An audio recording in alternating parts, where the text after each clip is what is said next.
And so good morning, everyone. Thanks for joining us this morning. I hope your summers have been going well. As Janet said, I've been asked to talk about networking, and since we have a small group, and I'll have my chat open, so if you have any questions or experiences or observations that might support the topic or anything, just let me know. But I really think about networking as relationship building, and that's what a lot of people. It's not just really kind of me, but so that's what we're going to focus on today, along with some strategy. And so let me see here, get this forwarded. So as noted, I'm Emily. I'm a career advisor and assistant director in University Career Services at UNL. And I'm going to be honest and say I'm not good at traditional networking. I'm almost all introvert. So introducing myself, making small talk with people I don't know, and secretly selling myself is pretty close to agony for me. The good news is you do not have to be an extrovert to be an effective networker. In fact, in some ways, introverts are naturally better at it, at least when reframed as relationship building. It really isn't not productive to go into an event to collect business cards, and that's it. You build your network one connection at a time. Most people will recognize when you are introducing yourself and talking with them for no other reason than to mine them for some kind of payoff in the future. So in other words, no one wants to be manipulated. Most people want to meet your authentic self and can typically pick up when you are not sharing who that person is. So what does that mean, your authentic self? It just means build relationships, not just the number of connections you have in LinkedIn. It starts with a conversation or exchange where you are showing real interest in the other person. From there, it's about sharing information, stories, resources, and support that you think might be of interest and use to them. Look for ways you can offer your help to others and offer it. This could be by sending an article or link to something on a topic you've talked about with them or is in their field. It may be totally unrelated to their field. Maybe it's about a hobby or other activity you know they are involved in. Doing so says a lot that you are paying attention, that you are interested in staying in touch with no specific goal in mind, and are thoughtful enough to take the time to reconnect with them. So genuinely connecting with people wherever you meet them is what makes a difference. That's what networking is about. There are, however, some strategies, some mechanics to developing your connections or your opportunities to connect and build those relationships. And we'll take a look at some of those. So it starts with your current network. Who do you know right now? And it doesn't have to be people who are necessarily in the field. It could be just friends, family, extended family and friends, your friends' parents, your neighbors, and former teachers and coaches. These are your strong ties. These are the people you feel comfortable with already. You could talk to them, just you ran into them on the street and have a conversation. These can lead to new ties to build your network. Your secondary circle includes those you could meet through your first circle or meet through people in your inner circle, such as your sibling's coworker, your best friend's boss, or your aunt's business partner, anyone they know who they could connect you to. Start reaching out by sending an email or just talking to people in your inner circle who may know something about the field you hope to enter or who may know somebody who is in the field. And if you don't know, then you have to ask. Ask for a meeting or a phone call to learn from them about it and about their employer or their other connections. In such a meeting called an informational interview, you will ask questions about the person's professional life, the field, the people in it who they know and would be willing to refer you to, any kind of direction and advice. In these in these conversations or communications, be direct and specific. These are examples of such a communication, by the way. These are just some example email we drafted. Clearly state why you are reaching out to them and what you are asking for. Offer your assistance. Networking is about, again, building relationships, not just getting something for yourself.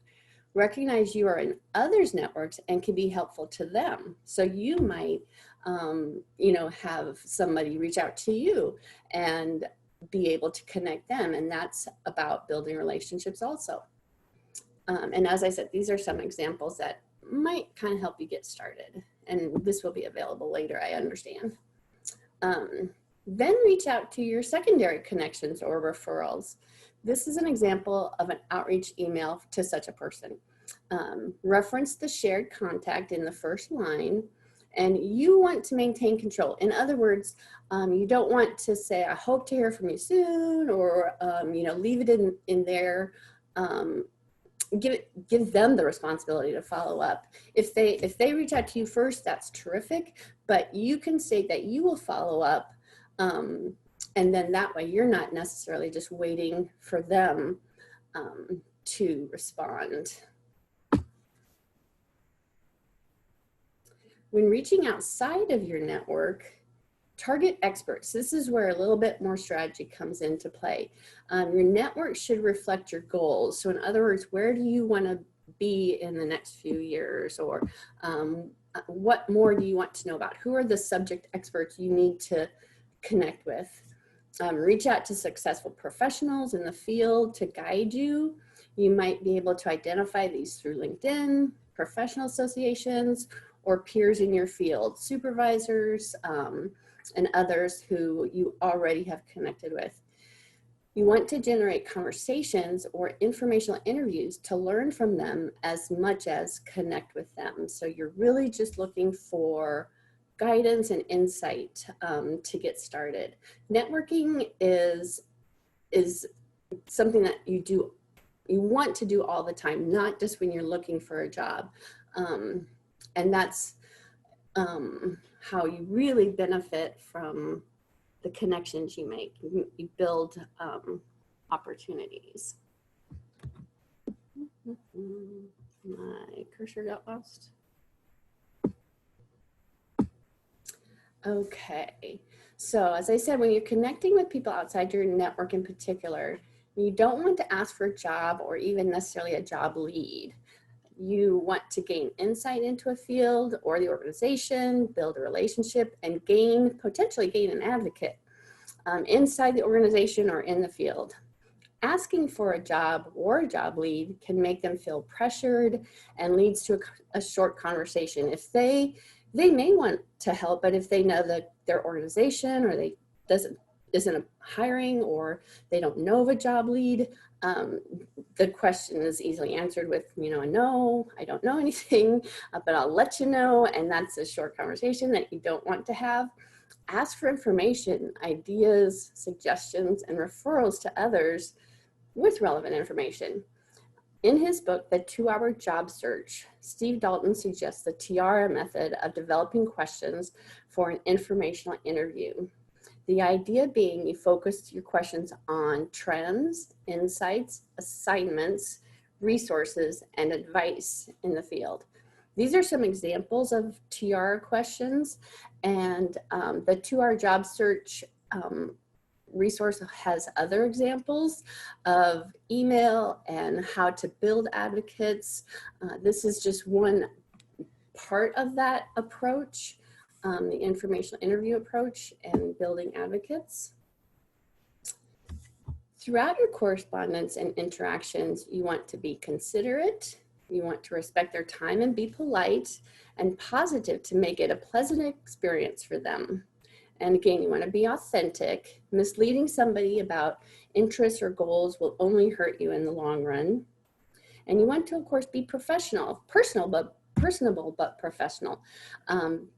Be in a conversational tone so they feel proud to connect you to people in their network, because of course you want to continue to build from there. So this is an example of an email for a follow-up with a new connection, and follow-up is really important. You know, you want to, again, just maintain those relationships, and it doesn't mean you have to connect with them, you know, every month of the year or anything. You just want to stay in connection. You want to also, of course, be appreciative and say thank you. You do want to remind them of your conversation, refer to something specific perhaps that you talked about, and then, you know, in the end, kind of wrap it up by saying or referring to the fact that you look forward to staying in touch with them, and then, of course, do so. So make connecting a priority. Schedule time to reach out to strengthen relationships with your current connections and to create new ones. Make connecting a routine. Networking is part of being a professional, not just part of a job search, as I was saying. If you make it part of your kind of daily routine, if you make it kind of a habit, it's going to be more natural for you, for one thing, and it won't feel so forced if you're like me and not that extrovert. And if you think about it as a lifestyle and not just a job search, it might make it a little bit easier to build those relationships. And really, relationship building is also about building opportunities, because as you know, a lot of opportunities aren't advertised, or if at the point that they are, there's going to be a lot of applicants. So if you know people in the organization, in the field, who can vouch for you, who can be an advocate for you, your position is that much stronger. So a little bit about networking is kind of, you know, based on the idea that you never know when your next opportunity or where your next opportunity will present itself. And so those connections not only just reveal opportunities to you, but you might discover something you had never thought you'd be interested in, or an organization that's kind of off the radar. You know, they're not in the Fortune 500, but they're really up and coming, or, you know, whatever it is, you might develop or identify some opportunities that you just would never have found, you know, looking on Indeed. So manage what you learn also. Develop strategies to track and access the information you learn about the field and your connections. So in other words, you know, if you are connecting a lot, you might want to develop a spreadsheet or just whatever system you can to track names, dates, conversation topics. And we'll talk about LinkedIn as a tool also, but that's just one tool of many. And you want to nurture your network. Stay in touch with your connections at reasonable intervals. You don't want to be a pest, of course, and you have other things to do, of course, as well. You want to prioritize those that you maybe value most and connect with them maybe a little bit more frequently or in depth. Help others when you can, of course, because you, again, are in others' networks and can make a difference for them too. Maintaining your network is as important as building it. In fact, maintaining it helps build it along the way. So make it a habit, and that can be hard to do. And we're all busy, but if you just carve out some time for it, it'll make a difference. More strategies you can use to expand your network is to join professional and trade associations. Be active in your profession, take leadership roles. That's very helpful in building your brand as well as your network. You can attend industry and professional conferences and you know, workshops. You can follow leaders on social media and contribute to that conversation, whatever the social media allows. You can read industry journals to identify leaders in the field who you can reach out to. You can develop a strong LinkedIn profile and join groups like the UNL Alumni LinkedIn group, professional groups, even just interest area groups to connect with people you would not have otherwise. And LinkedIn I haven't incorporated a lot of detail on LinkedIn in this presentation, because it is just a tool, and it's a great tool. It helps you manage your connections, and so you don't have to keep up with necessarily what position they're in or organization they're in or what their email is, because you can always reach out to them through LinkedIn.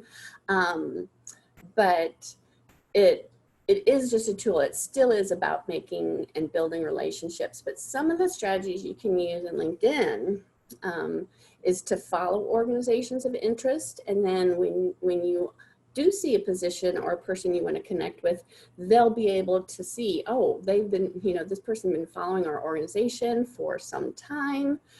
You can like posts of different leaders or organizations.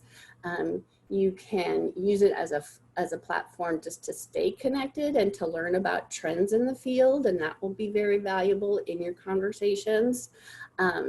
You can use the alumni tool to identify UNL alumni who are within a particular organization to reach out to them. So when you're reaching out to people outside your network, that kind of third circle, the more connections you can identify, the more likely they will be to reply, because of course, when you reach out to a cold connection, or I don't like to call them a cold connection, but somebody you just haven't, you don't have a referral to or anything, if you can call out some of the things you do have in common, like you're both alumni from the College of Engineering at UNL, or you both were in SAE or something like that, the more likely they will be to reply. In the book, The 2-Hour Job Search, Steve Dalton goes into a little bit more detail about, what do you do when they don't reply, and how long do you stay, engaged in trying to connect with them. And he's got a very structured approach to that. You don't need to keep trying to connect with somebody who doesn't respond. You just move on. And so there is a strategy or management approaches that you can take when you're really actively looking for connections. And so I just mentioned that book as a possible resource for you, since I've referenced it a couple times. If you have questions about LinkedIn in particular, we can talk about that. You do want to build a strong profile and be a contributor to the conversations, like posts, share them, kind of everything it says here. And LinkedIn can feel like a time sink, if you will, but it only is if you want it to be. 15 minutes a week is plenty, to make it worth your while and to make it work for you. You might find yourself spending a little bit more time, but if not, this should be enough. Does anybody have any questions on LinkedIn or profiles or anything like that? You can throw them in the chat. Okay. Here we go. So building relationships expands your professional and personal opportunities, as I've discussed. Whether you are an introvert or an extrovert, you can connect with others and make it meaningful on some level for both of you. Relationships can be some work, as you may know, as you may have just noticed through your own experiences, but they are worth it. You learn a lot about yourself, you learn a lot about others, you learn a lot about the field, you uncover opportunities that you wouldn't otherwise. And so it's just an exciting part of being a professional, is just growing in that way. So one of the people you should connect with is a career coach, and the colleges at the university have career coaches in their units, as well as University Career Services, which serves the whole campus, kind of serves those colleges without career coaches in in their departments, but also coordinating the big career fairs and other kinds of campus-wide events. The College of Engineering does have a career team, and so does the Arts and Sciences College, College of Business, many of them do. So you can just go to My Plan as a university student to identify who in your college is a career coach you could connect with, or if you're not sure and you just want to reach out to University Career Services, that's all right too. We can help you, or either get you connected to the team that would be most appropriate for you. So those are my high points on networking. Thank you so much, Emily, for taking time today to inviting me, and thank you all for joining me this morning. I'm excited you're in your internships and making it through the summer. Yes, thank you so much for your time, Emily. You bet. Have a great day. You too. Bye-bye. Bye-bye.